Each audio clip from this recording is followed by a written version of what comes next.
বৌদি, রান্না বান্না হয়ে গেছে? তাড়াতাড়ি খেতে দাও, আমি কলেজে যাব, আজকে আমার পরীক্ষা আছে। আর হ্যাঁ, তোমাকে বলেছিলাম মনে আছে, আমি পাতলা ঝোল ভাত খাবো, কারণ পরীক্ষার দিন আমার কিন্তু কষা রসা খেতে একদম ভালো লাগে না। হ্যাঁ মনে আছে, তুমি আমাকে যা বলেছিলে আমি তোমার জন্য তাই রান্না করেছি। আর আমি তোমাকে সেই কবে থেকে জিজ্ঞাসা করে যাচ্ছি তোমার আজকে কি পরীক্ষা, তুমি তো আমাকে কিছুই বললে না। তোমাকে পরীক্ষার কথা বলে কি হবে, তুমি কি বুঝবে নাকি? তুমি একটা পাতি বাংলা মিডিয়ামের স্টুডেন্ট, তারপর ক্লাস 12 পর্যন্ত পড়াশোনা করেছো, সুতরাং তুমি কলেজের পড়াশোনার ব্যাপারে কিছুই বুঝবে না। তাই এখন এসব ব্যাপারে কথা না বলে যাও, আমার কলেজের ব্যাগটা গুছিয়ে দাও। এই বলে চন্দনা তার বৌদিকে অপমান করে। আর সে সবসময় তার ইংরেজি বলার দক্ষতা এবং বড়লোকি কলেজ নিয়ে খুবই অহংকার দেখায়। আর যেহেতু তার বৌদি উচ্চ মাধ্যমিক পর্যন্ত পড়াশোনা করেছে, তাই চন্দনা তার বৌদির সামনে বেশি বেশি করে নিজের শিক্ষার বড়াই করে। আর কিছুক্ষণ পর তিতলি যখন ননদের কলেজের ব্যাগ গোছাতে যায়, এমন সময় ভালো করে দেখবে, একটা ভূগোলের বইয়ের উপর লাল কালারের মলার দেওয়া আছে, ওই বইটা ব্যাগের মধ্যে ঢুকিয়ে দেবে। আর দুটো নীল পেন, তার সাথে দুটো কালো পেন দেবে। আর একটা ফাইলের মধ্যে অ্যাডমিট কার্ড রেখেছি, ওই অ্যাডমিট কার্ডটা দিয়ে দিও। চন্দনা এই কথা বলে সেখান থেকে চলে যায়। আর তিতলি তার ননদের কলেজের ব্যাগ গোছাতে শুরু করে, কিন্তু তাকে লাল কালারের মলার দেখে বই চিনতে হয় না, কারণ তার যেহেতু ভূগোল পড়তে ভালো লাগে, তাই ভূগোল বই দেখা মাত্রই সে চিনতে পারে। আর সে তখনই ভূগোল বই খুলে প্রত্যেকটা পাতা উল্টাতে শুরু করে। আর এভাবেই কিছুক্ষণের মধ্যেই সে ব্যাগ গুছিয়ে চন্দনার হাতে ধরিয়ে দেয়। আর এমন সময় চন্দনার বান্ধবী প্রিয়া তার সঙ্গে কলেজে যাবে বলে সেখানে এসে উপস্থিত হয়। চন্দনা, আজকে তোমার ভূগোল পরীক্ষা, আমি বুঝতে পেরেছি। আর তোমার বই খুলে আমি যা বুঝলাম, তোমাদের এই বছরের জন্য ওই নদীর ক্ষয়কার্য দ্বারা গঠিত ভূমিরূপ আর বায়ুর সঞ্চয় কার্যের দ্বারা গঠিত ভূমিরূপ, এই দুটো প্রশ্ন কিন্তু খুবই ইম্পর্টেন্ট। আর কয়েকটি ইম্পর্টেন্ট প্রশ্ন আমি পেন্সিল দিয়ে দাগিয়ে দিয়েছি, তুমি কিন্তু অবশ্যই পরীক্ষার আগে ওগুলো দেখে নিও, কারণ প্রশ্নগুলো পরীক্ষায় আসতে পারে। কি সব বলছো তুমি? তোমার কি মাথা খারাপ হয়ে গেছে? তুমি আমার ভূগোল বই খুলে দেখতে গেছো? আমার কলেজের বই পেন্সিল দিয়ে তুমি আবার দাগিয়ে দিয়েছো? সত্যিই তুমি পারো বটে। তুমি একদম মানতে চাও না বলো যে তুমি অশিক্ষিত? যাই হোক, তুমি যে প্রশ্নগুলো বললে সেই প্রশ্নগুলো একদমই এই বছরের জন্য ইম্পর্টেন্ট নয়, কারণ আগের বছর এগুলো চলে এসেছে। অসহ্যকর একেবারে। বৌদিকে এভাবে বলিস না রে, বৌদি যখন বলছে এই প্রশ্নগুলো ইম্পর্টেন্ট, তাহলে নিশ্চয়ই কিছু ভেবেই বলেছে। আমি এই প্রশ্নগুলো একবার হলেও দেখে নেব, যদি বাই চান্স পরীক্ষায় চলে আসে তাহলে তো লিখতে পারবো। এই, তুই একটা শিক্ষিত কলেজ পড়ুয়া মেয়ে হয়ে আমার বৌদির পাল্লাই পড়ছিস? বৌদি কখনো কলেজের গণ্ডিতে পাই রাখেনি, তাই বেকার বেকার বৌদির কথা শুনিস না। চল এবার, আমাদের দেরি হচ্ছে। এই বলে চন্দনা তার বান্ধবীর সঙ্গে কলেজে চলে যায়। আর তাদের কলেজে আজকে যেহেতু পরীক্ষার আবহাওয়া, তাই সকলেই ভীষণই টেনশনে থাকে। কিছুক্ষণের মধ্যেই তাদের পরীক্ষা শুরু হয়ে যায়। আর চন্দনা একেবারে প্রশ্নের দিকে তাকিয়ে থাকে, কারণ তার বৌদি যে কটা প্রশ্ন তাকে মুখে বলেছিল আর যেই প্রশ্নগুলো বইয়ের মধ্যে দাগিয়ে দিয়েছিল, সেই সব কটা প্রশ্ন একেবারে হুবহু কমন আসে। আর যেহেতু চন্দনা সেগুলো পড়েনি, তাই সে পরীক্ষার খাতায় কিছুতেই উত্তরগুলো লিখতে পারে না। এটা কি করে সম্ভব? বৌদি কি করে জানলো যে এই বছরের পরীক্ষায় কি প্রশ্ন আসবে? আমার অশিক্ষিত বৌদির পক্ষে মোটেই এগুলো জানা সম্ভব নয়। এবার আমি কি করব? আমি তো বৌদিকে আন্ডার এস্টিমেট করলাম, আর এই প্রশ্নগুলো কিছুই পড়লাম না। আমি মনে হচ্ছে এবার পাশ করতে পারবো না। এভাবেই চন্দনা পরীক্ষা দিতে গিয়ে বিপদে পড়ে। আর সে যখন বাড়িতে যায়, তখন তার বৌদি তাকে পরীক্ষার ব্যাপারে জিজ্ঞাসা করে। আর এমন সময় চন্দনা বেমালুম মিথ্যা কথা বলতে শুরু করে। তুমি যখন পড়াশোনার ব্যাপারে কিছু বোঝো না, তাহলে বেকার বেকার অ্যাডভাইস দিতে যাও কেন বলো তো? তুমি যে কটা প্রশ্ন বলেছিলে, সেই কটা প্রশ্নের মধ্যে থেকে একটাও আসেনি, যত সব ফালতু। এই বলে চন্দনা ঘরে চলে যায়। আর দেখতে দেখতে এভাবেই কিছুদিন কাটে। আর একদিন চন্দনা ঘরে বসে ম্যাগাজিন পড়ছে, এমন সময় তিতলি খুবই আনন্দিত হয়ে ননদের ঘরে আসে। চন্দনা, দেখো তো, আমি ঠিক করেছি এই নতুন সবুজ রঙের সালোয়ারটা পরবো, আমাকে ভালো লাগবে তো? তুমি কি পরবে না পরবে আমাকে জিজ্ঞাসা করছো কেন? তোমার যা ইচ্ছে তুমি তাই পরতে পারো। বাড়িতে কোনো বিয়ে বাড়ি লেগেছে নাকি যে তুমি এত জামা কাপড় নিয়ে কনসার্ন হয়ে পড়লে? আরে তুমি ভুলে গেছো, কালকে তো তোমার কলেজের রেজাল্ট বেরোবে। আর প্রত্যেক বছর কলেজের রেজাল্ট বেরোনোর দিন তোমাকে তো বাড়ির লোকেদেরকে নিয়ে কলেজে যেতে হয়। আর এই বছর শাশুড়ি মা বলেছে উনি যেতে পারবে না, তাই আমি তোমার সঙ্গে তোমার কলেজে যাব। তুমি আমার সঙ্গে আমার কলেজে যাবে? কোনো মতেই সম্ভব নয়। তুমি নিজেকে একবার আয়নায় দেখেছো? পুরো গাইয়াদের মতো দেখতে তুমি। আর আমার কলেজের মেয়েরা অনেক মডার্ন, তোমাকে ওখানে মোটেই মানাবে না। তাই ছাড়ো, আজকে রেজাল্টের দিন আমার সঙ্গে কারোর যাওয়ার দরকার নেই। চন্দনার কথা শুনে তিতলির চোখে জল আসে। আর পরের দিন সকালবেলা কলেজে যাওয়ার সময় চন্দনা তার বৌদিকে সঙ্গে করে নিয়ে যায় না। আর সেদিন কলেজে যখন লিস্ট বেরোয় তখন চন্দনার মাথায় একেবারে আকাশ ভেঙে পড়ে। আর অন্যদিকে প্রিয়া সব থেকে ভালো রেজাল্ট করেছে, তাই প্রিয়া আজকে ভীষণ খুশি। তাই সেদিনও চন্দনা মন খারাপ করে বাড়িতে ফিরে আসে। কেমন রেজাল্ট হলো চন্দনা? প্রত্যেকবার তুমি কলেজ থেকে বাবা কিংবা মাকে ফোন করো, কিন্তু আজকে তো ফোন করলে না। তোমার কি রেজাল্ট ভালো হয়নি? এই তুমি চুপ করো তো। তুমি তো এটাই চাও যে আমি খারাপ রেজাল্ট করি, কিন্তু আমার রেজাল্ট খুব ভালো হয়েছে। আর যেদিন থেকে তুমি এই বাড়িতে বিয়ে করে এসেছো সেদিন থেকে আমার কলেজ নিয়ে তোমার খুব মাথা ব্যথা। তোমার যদি এতই কলেজে পড়াশোনা করার শখ ছিল তাহলে তোমার বাবা তোমার তাড়াতাড়ি বিয়ে দিল কেন? তোমাকে কলেজে পড়াশোনা করাতে পারতো। যেই আমার দাদার মতো একটা বড়লোক ছেলে পেয়েছো অমনি তো দাদার ঘাড়ে ঝুলে পড়েছো।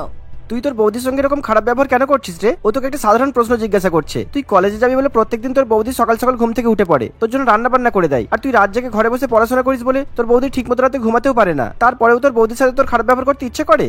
প্লিজ দাদা, আমার কিন্তু ভালো লাগছে না। তোরা চুপ কর আর আমাকে এখন একা ছেড়ে দে। আর সব থেকে বড় কথা হলো কালকে কিন্তু কলেজে নতুন সেমিস্টারে ফিস ভরতে হবে। আমাকে 50,000 টাকা দিয়ে দিবি।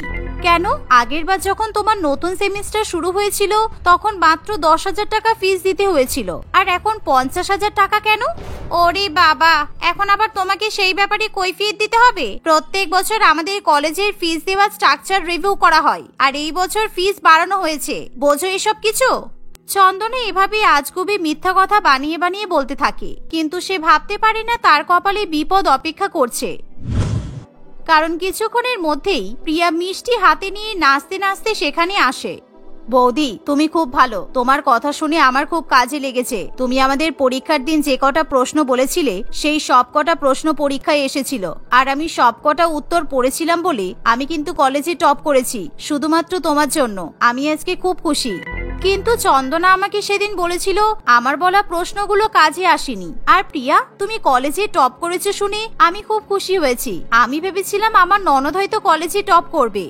তোমার ননদ টপ করবে কি করে? ও তো তোমার বলা একটা প্রশ্নেরও উত্তর পড়েনি, আর তারপর সারা বছর পড়াশোনা করে না, শুধু কলেজে প্রত্যেকদিন নতুন নতুন ছেলেদের সঙ্গে ঘুরে বেড়ায়, আড্ডা মারে, গল্প করে। তারপর আমি যখন ওকে পড়াশোনা করার কথা বলি ও তো একেবারে হেসে উড়িয়ে দেয়। আর আমাকে কিন্তু এসব ব্যাপারে বলতেও বারণ করেছিল, কিন্তু আমি ওর ক্ষতি চাই না, তাই তোমাকে বলে দিলাম। আর হ্যাঁ, ও কিন্তু এবছরে ভালো করে পাশ করতেও পারেনি। চন্দনার কথা শুনে তার পরিবারের সবাই অবাক হয়ে যায়। আর এমন সময় চন্দনা তার বান্ধবীর উপর খুবই রেগে যায়। প্রিয়া, তুই কিন্তু এবার বাড়াবাড়ি করছিস। তুই কলেজে ফার্স্ট হয়েছিস বলে আমার বাড়িতে এসে আমার নামে বলার অধিকার তোকে কেউ দেয়নি। তুই বেরিয়ে যা এখান থেকে। একদম বেরোবো না। আর জানো বৌদি, ও খারাপ রেজাল্ট করেছে বলে ওকে পরের সেমিস্টারে ওঠার জন্য 50,000 টাকা দিতে হবে। আর যারা ভালো রেজাল্ট করেছে তাদের জন্য পরের সেমিস্টারের ফিস একেবারে ফ্রি। প্রিয়া এসব কথা বললে চন্দনা আর কিছুতেই সহ্য করতে পারে না। ফলে সে তার প্রিয় বান্ধবীর সঙ্গে ঝগড়া করতে শুরু করে আর তাকে ঘাড় ধাক্কা দিয়ে সেখান থেকে তাড়িয়ে দেয়। অন্যদিকে চন্দনার পরিবারের সবাই মিলে তাকে ভীষণই বকাবকি করতে শুরু করে। হ্যাঁ, আমি তো খুব খারাপ, তাই না? আর তোমাদের বাড়ির ছেলের বউ তো খুব ভালো। বৌদি, তুমি তো এটাই চেয়েছিলে যে সবাই মিলে আমাকে অপমান করুক, তাহলে তোমার বুকের হাড় শান্তি পাবে। যাও, তুমি এবার থালা বাসন বাজিয়ে রাস্তায় বেরিয়ে সবাইকে বলে দাও যে তোমার ননদের রেজাল্ট খারাপ হয়েছে। তুমি আমাকে একদম ভুল ভাববে না চন্দনা। তুমি সবসময় শুধু আমাকে ভুল বুঝেই গেলে বলো। এই বলে তিতলি কাঁদতে কাঁদতে নিজের ঘরে চলে যায়। আর অন্যদিকে সবাই মিলে চন্দনাকে পরিষ্কারভাবে জানিয়ে দেয় তারা কিছুতেই তাকে 50,000 টাকা দিতে পারবে না। আর এতে যদি তার কলেজের পড়াশোনা বাতিল হয়ে যায় তবুও তাদের কিছু করার নেই। ফলে চন্দনা একেবারে খাওয়া দাওয়া ছেড়ে দেয় আর নিজেকে ঘরের মধ্যে বন্ধ করে রাখে। আর পরের দিন সে যখন সকালবেলা কাউকে না বলে কলেজের রিপোর্ট কার্ড আনতে চায় এমন সময়, তোকে অনেক ধন্যবাদ প্রিয়া। তুই কালকে আমার বাড়িতে গিয়ে সব সত্যি কথা বলে এসেছিস বলে কেউ আমাকে 50,000 টাকা দেয়নি, তাই আমার এই কলেজে পড়াশোনা বাতিল হয়ে গেল। তুই কলেজে থাকাকালীন কতদিন পড়াশোনা করেছিস বলতো? তুই শুধু নিজের বৌদিকে অপমান করতে পারিস আর খারাপ খারাপ কথা বলতে পারিস। আর শোন, কলেজ থেকে বেরোনোর আগে প্রিন্সিপাল ঘরে গিয়ে দেখা করে আয়। প্রিন্সিপাল স্যার তোকে ডেকেছেন। এমন কথা শুনে চন্দনা খুবই অবাক হয় আর সে ভয়ে ভয়ে প্রিন্সিপাল স্যার পরিতোষ বাবুর সঙ্গে গিয়ে দেখা করে। কিন্তু সেখানে গিয়ে চন্দনা তার বৌদিকে দেখতে পায় আর এমন সময় চন্দনা তার বৌদির সঙ্গে খারাপ ব্যবহার করতে শুরু করে। বৌদি, আমাকে এই কলেজ থেকে তাড়িয়ে দেওয়া হয়েছে, তাতে তোমার শান্তি হয়নি? তুমি আবার আমার কলেজে এসে একেবারে প্রিন্সিপাল রুমে চলে এলে। কি করতে এসেছো তুমি? আমাকে কলেজ থেকে তাড়িয়ে দেওয়া হবে সেই মজা দেখতে এসেছো? তুমি দিন দিন একটা অসভ্য মেয়ে হয়ে উঠছো। এই ম্যাডাম তোমার নেক্সট সেমিস্টারে 50,000 টাকা একেবারে অ্যাডভান্স দিয়ে দিয়েছে, সেই কারণেই উনি আজকে কলেজে এসেছে। তাই তোমাকে আর কলেজ থেকে তাড়ানো হচ্ছে না। আমি ভালো করেই জানতাম যে তোমার বাবা মা কিংবা দাদা তোমাকে 50,000 টাকা দেবে না, তাই আমি যেই টাকাটা আমার কাছে জমিয়ে রেখেছিলাম ওটা দিয়েই তোমার কলেজের ফিস জমা দিয়েছি। তোমার পড়াশোনার কোনো কারণেই আটকাবে না, কিন্তু তুমি দয়া করে এবার থেকে ভালো করে পড়াশোনা করো, যাতে তোমার জন্য তোমার পরিবারের নাম উজ্জ্বল হয়। এই কথা জানার পর চন্দনা ভীষণই লজ্জিত হয়ে পড়ে আর সে কোন মুখে তার বৌদির কাছে ক্ষমা চাইবে বুঝে উঠতে পারে না। কিন্তু পরিতোষ বাবু ভালো করেই বুঝতে পারে যে তিতলির পড়াশোনা করার ইচ্ছা আছে, তাই সে তিতলিকে আবার কলেজে ভর্তি হওয়ার জন্য অনুরোধ করে। ফলে তিতলি খুবই খুশি হয়, তাই তিতলিও তার ননদের কলেজে ভর্তি হয়। তাই কয়েকদিনের মধ্যে তিতলি তার স্বামী এবং শাশুড়ি মায়ের কাছ থেকে অনুমতি নেওয়ার পর চন্দনার কলেজে ভর্তি হয়ে যায়। আর এতে চন্দনার কোনো রকমের আপত্তি থাকে না, বরং এখন তারা ননদ বৌদি একসঙ্গে পড়াশোনা করে আর পরের বছর তারা দুজনে খুব ভালো রেজাল্ট করে। সোনিয়া দেবী তার 4 ছেলে এবং এক মেয়ে চন্দনার সঙ্গে শহরের এক মডার্ন সোসাইটিতে বাস করে। সে ভীষণ পরিমাণে উচ্চশিক্ষিত এবং মডার্ন হওয়ায় তার খুব অহংকার ছিল। সে তার মেয়ে চন্দনাকে নিজের মতো মডার্ন ভাবে মানুষ করে। সোনিয়া দেবীর 4 ছেলে নিজেদের জীবনে ভালোভাবে প্রতিষ্ঠিত হয়ে যাওয়ার পর সে তার ছেলেদের বিয়ের জন্য সম্বন্ধ দেখা শুরু করে, কিন্তু সে যেমনটা ভেবেছিল বাস্তবে সেটা হয় না।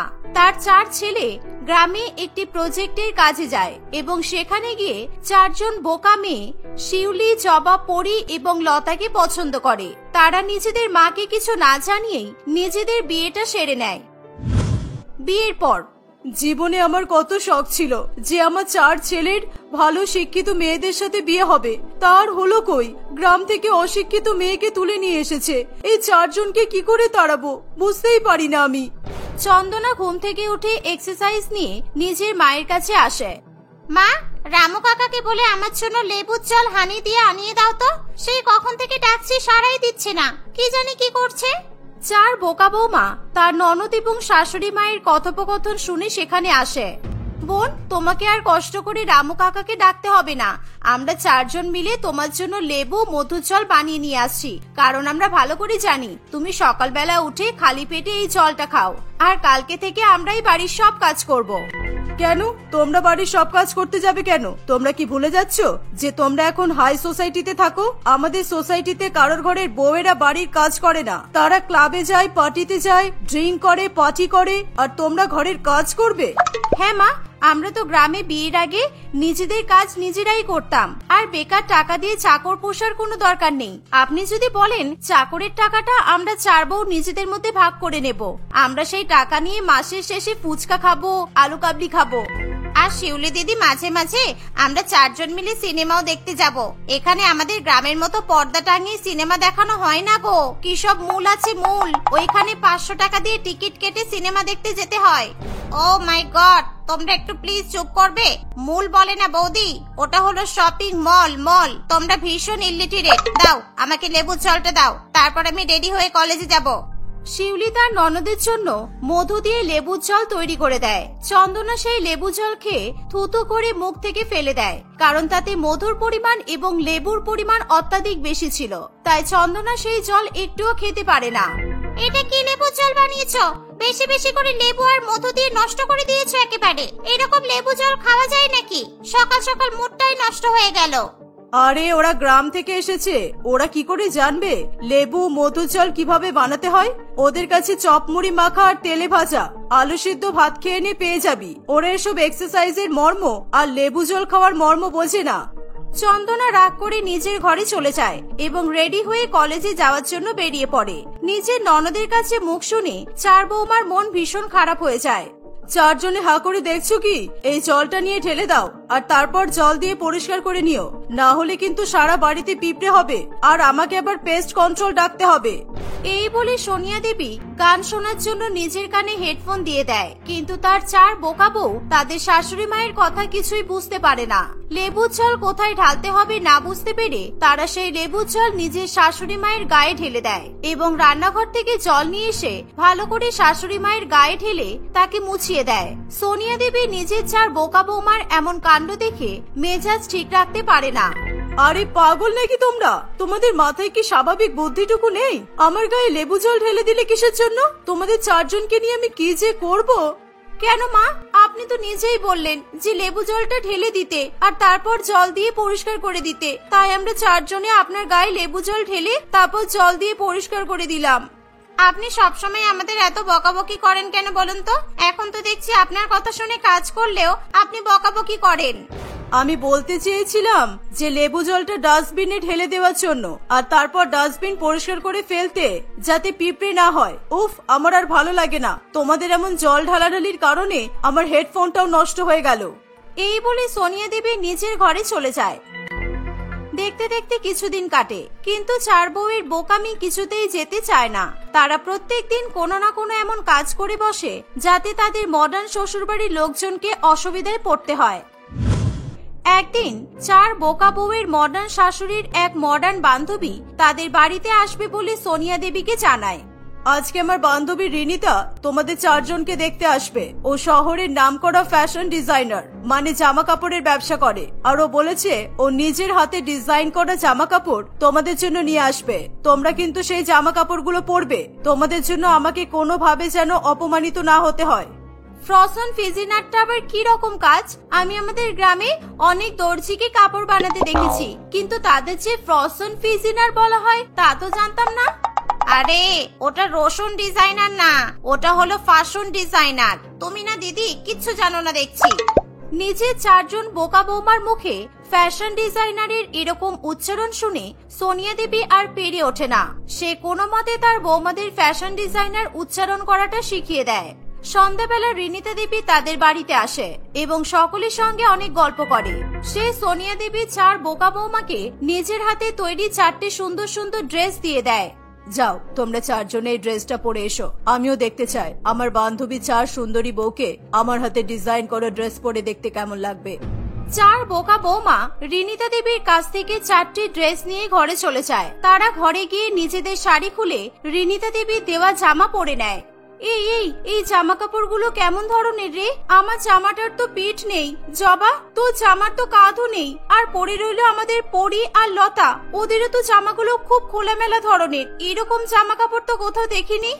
দিদি, আমার তো মনে হয় আমাদের জামা কাপড়গুলো বানানোর সময় রিনিতা কাকিমার কাপড় কম পড়েছিল, তাই জন্য এরকম খোলামেলা হাত কাটা কাপড় বানিয়েছে। কিন্তু আমার কাছে একটা আইডিয়া আছে।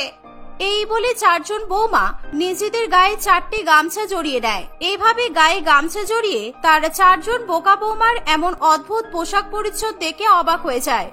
এই রিনিতা, তুই কি আমার বৌমাদেরকে 4টে গামছা গিফট করেছিস? ওরা এরকম গামছা জড়িয়ে এসেছে কেন? কি অদ্ভুত বাবারে বাবা! তুই যে নতুন গামছার বিজনেস শুরু করেছিস সেটা তো আমাকে বলিসনি। ফালতু কথা বলছিস কেন? আমি তোর বৌমাদের গামছা দিতে যাব কেন? আর আমি গামছার বিজনেস করবই বা কেন? আমি তো তোর বৌমাদেরকে খুব সুন্দর সুন্দর ড্রেস গিফট করেছিলাম, কিন্তু ওরা এরকম গামছা গায়ে দিয়ে কেন এসেছে আমি তো কিছুই বুঝতে পারছি না। আরে কাকিমা, আপনি যে জামাগুলো আমাদেরকে দিয়েছেন সেগুলো তো খোলামেলা। আমাদের কেমন যেন বাড়ির দরজা আর জানালার মতো মনে হচ্ছে, তাই আমরা এর উপর দিয়ে গামছা জড়িয়ে এসেছি। আমরা বুঝতে পারছি আপনার কাপড়ের পরিমাণ হয়তো খুব কম, তাই জন্য এরকম ছোট জামা কাপড় বানিয়েছেন। কিন্তু চিন্তা করবেন না, আমরা যখন বাপের বাড়ি যাব তখন গ্রাম থেকে আপনাদের জন্য অনেক ছিট কাপড় এনে দেব। তারপর আপনি মনের সুখে বড় বড় জামা, ফ্রক বানাতে পারবেন। বোকা বৌমাদের এমন কথা শুনে রিনিতা দেবী ভীষণ পরিমাণে রেগে যায়। সোনিয়া দেবী তার 4 বোকা বৌমাকে চাইলেও চুপ করাতে পারে না। তোমাদের এত বড় সাহস, তোমরা কিনা বলো আমার বিজনেসে কাপড়ের অভাব পড়েছে। সোনিয়া, তুই কোথা থেকে এই গাইয়া মেয়েগুলোকে তুলে এনেছিস বলতো? এটা তো স্টাইল, সেন্স, ফ্যাশন এগুলো তো কিছুই বোঝে না। তোর বাড়ির বৌমাদের থেকে এরকম ব্যবহার কখনোই আশা করা যায় না। এই বলে রিনিতা দেবী সেখান থেকে চলে যায়। সোনিয়া দেবী নিজের 4 বৌমার কাণ্ড কারখানায় ভীষণ পরিমাণে অপমানিত বোধ করে। সে তার 4 বৌমাকে অনেক খারাপ খারাপ কথা শোনায়, কিন্তু তাতেও তাদের বোকামি কমতে চায় না। একদিন উফ, আমার হাঁটুতে কি পরিমাণে ব্যথা করছে। এই আগের মাসেই ডাক্তার দেখিয়ে আসলাম, তবুও যে কেন আমার হাঁটু ব্যথা ঠিক হচ্ছে না। মা, আমি কি আপনার পায়ে গরম সর্ষের তেল মালিশ করে দেব? দেখবেন আপনার হাঁটু ব্যথা একেবারেই কমে যাবে। আমি আমার বাপের বাড়িতে দাদুর পায়ে ব্যথা হলে এরকম ভাবে তেল মালিশ করে দিতাম। ছি, সর্ষের তেল কেউ কখনো গায়ে মাখে? ওটা দিয়ে তো রান্না করা হয়। কোনো দরকার নেই, আমার পায়ে সর্ষের তেল মালিশ করতে হবে না। তোমরা এখন এই ঘর থেকে যাও। কিন্তু আপনি তো পায়ে ব্যথায় কষ্ট পাচ্ছেন, অন্তত একটা ওষুধ খেয়ে নিন, তাহলে তো আপনার ব্যথায় আরাম লাগবে। আমাকে ডাক্তার গরুর দুধ খেতে বলেছিল, তাই আমি আমার ছেলেকে দিয়ে কাউ মিল্ক আনিয়ে খাবো। তোমাদের 4 জনকে আমাকে নিয়ে অত চিন্তা করতে হবে না। যাও, তোমরা তোমাদের কাজ করো। এই বলে সোনিয়া দেবী নিজের হাঁটুতে ব্যথা নিয়ে খাটের উপর শুয়ে থাকে। 4 বোকা বৌমার নিজের শাশুড়ি মাকে হাঁটুর ব্যথায় কষ্ট পেতে দেখে তাদের ভীষণ খারাপ লাগে, কিন্তু তারা তাদের শাশুড়ি মায়ের হাঁটুর ব্যথা কমানোর জন্য একটি উপায় খুঁজে বের করে। কিছুক্ষণ পর, মা তাড়াতাড়ি উঠে পড়ুন, আমরা 4 জনে মিলে আপনার হাঁটুর ব্যথার উপশম করার জন্য একটা উপায় বের করেছি। এক্ষুনি আমাদের সাথে বাগানে চলুন, দেখবেন আপনার হাঁটু ব্যথা কমে যাবে। কি হলো, আপনি হা করে তাকিয়ে আছেন কেন? তাড়াতাড়ি চলুন, আমরা এমন একটা উপায় বের করেছি যে আপনার হাঁটুর ব্যথা কখনোই ফিরে আসবে না। এই বলে 4 বোকা বৌমা নিজের মডার্ন শাশুড়ি মাকে জোর করে বাগানের মধ্যে নিয়ে চলে যায়। সোনিয়া দেবী বাগানে গিয়ে দেখে যে সেখানে একটি বড় গরু রাখা আছে। সে নিজের অ্যাপার্টমেন্টের বাগানে গরু দেখে ভীষণ পরিমাণে অবাক হয়ে যায় এবং ভয় পেয়ে যায়। কি অবস্থা, তোমরা 4 জনে অ্যাপার্টমেন্টের বাগানে গরু কোথা থেকে নিয়ে আসলে? হায় রে, আমার আর মনে হয় না এই অ্যাপার্টমেন্টে থাকা হবে। এ তো মহা মুশকিল হলো। মা, আপনি এখন বেশি কথা বলবেন না। আমরা 4 জন মিলে গরুর দুধ দুইয়ে আপনাকে খাইয়ে দেব। দেখবেন এই ফ্রেশ গরুর দুধ খেয়ে আপনার পায়ের ব্যথা একদম কমে যাবে। আজকে সকালবেলায় তো বললেন যে আপনাকে ডাক্তার গরুর দুধ খেতে বলেছে, কিন্তু শহরের গরুর দুধে যা ভেজাল মেশানো থাকে, তাই আমরা পাশের খাটাল থেকে আপনার জন্য একটা গরু নিয়ে চলে এসেছি। এই দুধ খেলে আপনি একদম ঠিক হয়ে যাবেন। এই বলে 4 জন বোকা বৌমা মিলে নিজেদের শাশুড়ি মাকে জোর করে গরুর দুধ খাওয়াতে শুরু করে। সোনিয়া দেবী ভীষণ পরিমাণে ভয় পেয়ে যায় এবং তার চিৎকারে তার মেয়ে এবং ছেলে বাগানে চলে আসে। সকলে এরকম দৃশ্য দেখে ভীষণ পরিমাণে ভয় পেয়ে যায়। তারা সেই মুহূর্তে সিকিউরিটি গার্ডকে অ্যাপার্টমেন্টের বাগান থেকে গরুটি বের করে নিয়ে যাওয়ার নির্দেশ দেয়। আর একটু হলে আমি গরুর লাথি খেয়ে মরেই পড়ে থাকতাম। এই 4 জনকে আমি আর কিছুতেই বাড়িতে রাখবো না। আমার তো গরু দেখলেই খুব ভয় লাগে। কোনোদিন না বাড়িতে সাপ ব্যাঙ নিয়ে চলে আসে। এক্ষুনি এদের বাড়ি থেকে বের করে দে। দয়া করে এসব বলবেন না শাশুড়ি মা। আপনি যদি আমাদের 4 জনকে বাড়ি থেকে বের করে দেন, তাহলে আমরা এই অচেনা শহরে কোথায় গিয়ে উঠবো? বিবাহিত 4 জন মেয়ে যদি গ্রামে ফিরে যায়, তাহলে আমাদের বাবা মায়েরা মরে যাবে। আমরা অতটা মডার্ন নই, তাই আমরা হয়তো আপনার মন জুগিয়ে চলতে পারিনি, কিন্তু বিশ্বাস করুন আমরা 4 জন আপনাদেরকে অনেক ভালোবাসি, আর এরপর থেকে আমরা কখনো বোকামি করব না। কিন্তু মডার্ন হওয়ার জন্য নিজেদের বাঙালি সংস্কৃতিকে ভুলে যেতে পারবো না আমরা। দেখো বৌমা, তোমাদেরকে আস্তে আস্তে শ্বশুর বাড়ির আদব কায়দাগুলো শিখে নিতে হবে। এতদিন তোমাদের সাথে ঘর করেছি, আমারও তোমাদের উপর মায়া পড়েছে, কিন্তু তাই বলে তোমাদের বোকামি কিন্তু আমি আর বরদাস্ত করব না।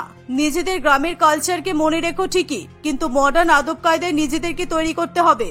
তারপর থেকে সোনিয়া দেবী এবং চন্দনা নিজেদের 4 বোকা বৌমাকে তৈরি করতে শুরু করে। দেখতে দেখতে কিছু মাসের মধ্যেই 4 জন বেশ অনেকটা মডার্ন হয়ে ওঠে। তারা আর আগের মতো বোকামি করে না। এভাবেই সকলে মিলে সুখে শান্তিতে সংসার করে।